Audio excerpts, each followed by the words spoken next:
참 좋으신 우리 주님의 은혜와 평강이 오늘 이 새벽에도 변함없이 기도의 자리에 서신 교우 여러분 모두와 함께 하기를 기원합니다. 사도행전 말씀을 함께 살펴보고 있습니다. 이제 사도행전 6장부터는 초대교회가 7집사를 택해 세운 일과 7집사 중 한 사람인 스데반의 순교, 그리고 예루살렘 교회 전체로 가해진 박해와 이에 따라 사마리아로 확장된 복음 전파에 관한 이야기가 사도행전 8장까지 숨가쁘게 이어집니다.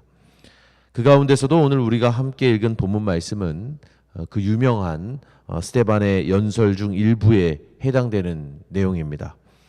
이 긴 연설이 시작되기에 앞서서 사도행전의 저자인 누가는 여러 차례에 걸쳐 스데반이 어떤 사람인지를 우리에게 소개해주고 있지요.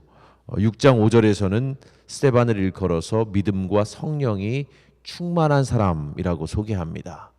그리고 이어지는 8절에서는 스데반에게 은혜와 권능이 충만하였다고 말하죠. 그리고 10절에서 그가 지혜와 성령으로 말하여 당할 사람이 없었다고도 전합니다. 그러니까 여러분, 스데반은 한마디로 지혜롭고 은혜가 넘치며 성령이 충만하여 권능이 있던 사람이었습니다.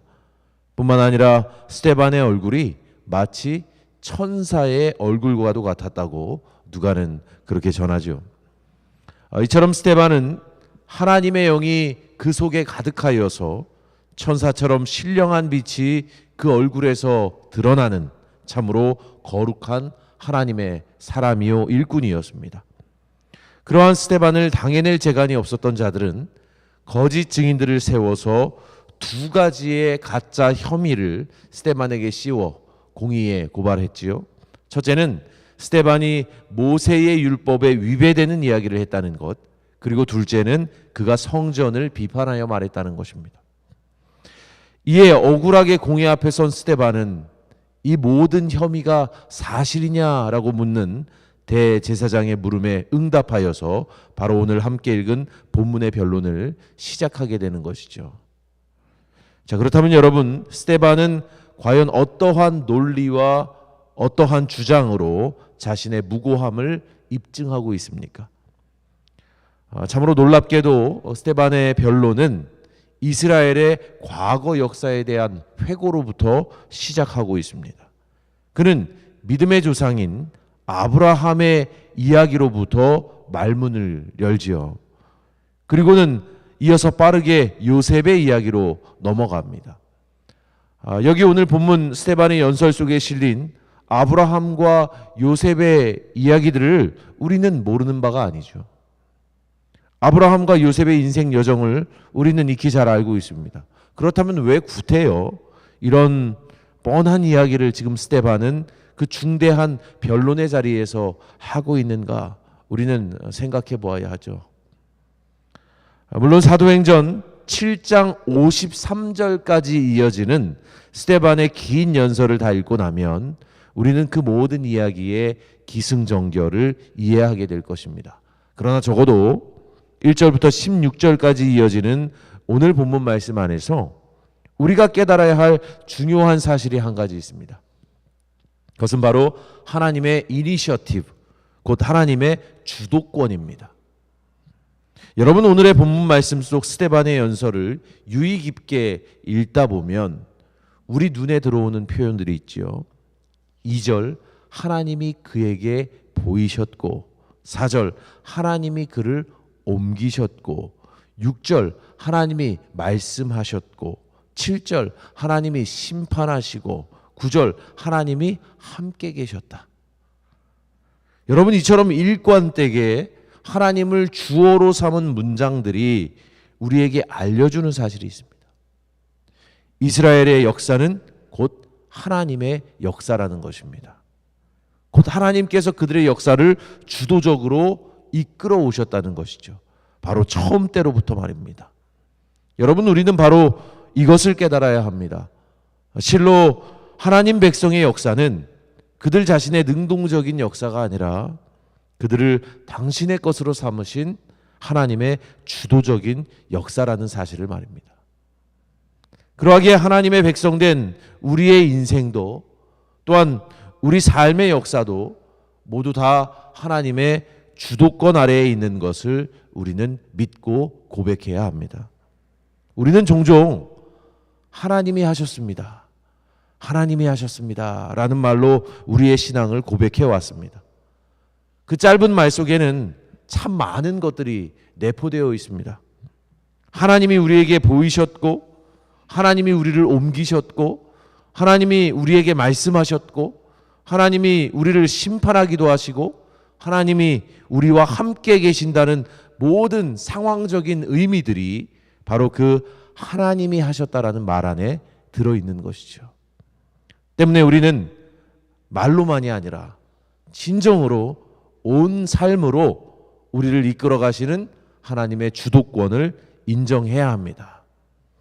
그분께서 우리 개개인과 또한 믿음의 공동체의 역사를 이끌어가고 계신다는 사실, 우리의 역사가 곧 하나님의 역사라는 사실을 믿고 하나님의 깊고 높으신 섭리 가운데 우리는 늘 순명하며 살아가기를 소망하는 것입니다. 우리에게 주어진 오늘이라는 시간도 마찬가지입니다. 우리가 살아내는 매사 모든 순간이 하나님의 주도 아래에 있습니다. 그러니 우리에게 주어진 일은 그리스도의 소설가 니코스 카잔차키스의 말처럼 급히 지나가는 우리의 삶의 리듬을 그분의 리듬, 하나님의 주도적인 리듬에 맞추어서 하나님의 뜻에 따라 행군하는 일이 우리에게 필요한 것이죠. 왜냐하면 주도권이 그분에게 있기 때문입니다. 여러분, 우리 인생의 주어가 하나님이심을 믿고 우리 인생의 주체가 내가 아니라 하나님께 있음을 믿고 오늘도 주님 뜻에 따라 순복하며 살아가는 우리 모두가 되기를 소원합니다. 아브라함도 요셉도 그렇게 하나님의 주도적인 섭리 아래 살았던 것처럼, 그래서 마침내 하나님의 살아계심을 몸소 증명했던 것처럼 우리도 그와 같이 오늘 한날을 살아가기를 살아계신 우리 주님의 이름으로 축원합니다. 기도하겠습니다.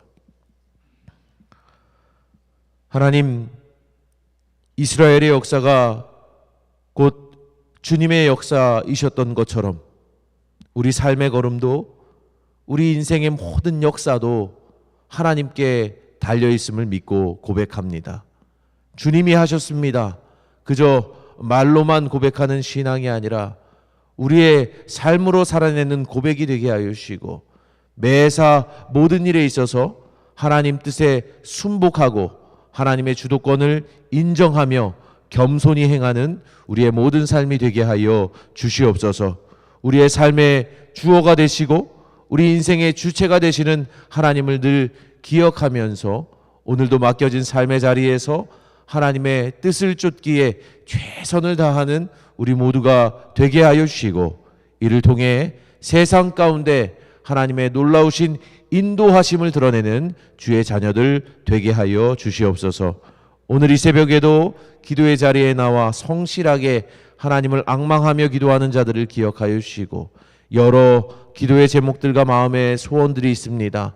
하나님 듣고 기억하여 주시어서 저들의 삶 가운데 가장 선한 주님의 방법으로 응답하여 주시고, 특별히 이 시간 기억하며 기도하는 살아가는 지체들, 몸의 질병과 사고로 인하여서 예기치 않은 어려움 가운데 처해 있는 우리의 지체들을 기억하며 기도할 때에 저들의 병상 가운데서 치유하여 주시고 회복하여 주시는 주님의 능력을 경험케 하여 주옵소서. 오늘 우리의 기도 가운데 함께 하여 주실 성령님의 역사를 기대하오며 살아계신 예수님의 이름으로 기도하옵나이다. 아멘.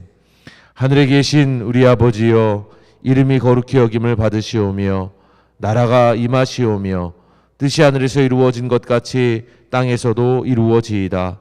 오늘 우리에게 일용할 양식을 주시옵고 우리가 우리에게 죄 지은 자를 사하여 준 것 같이 우리 죄를 사하여 주시옵고 우리를 시험에 들게 하지 마시옵고 다만 악에서 구하시옵소서. 나라와 권세와 영광이 아버지께 영원히 있사옵나이다. 아멘.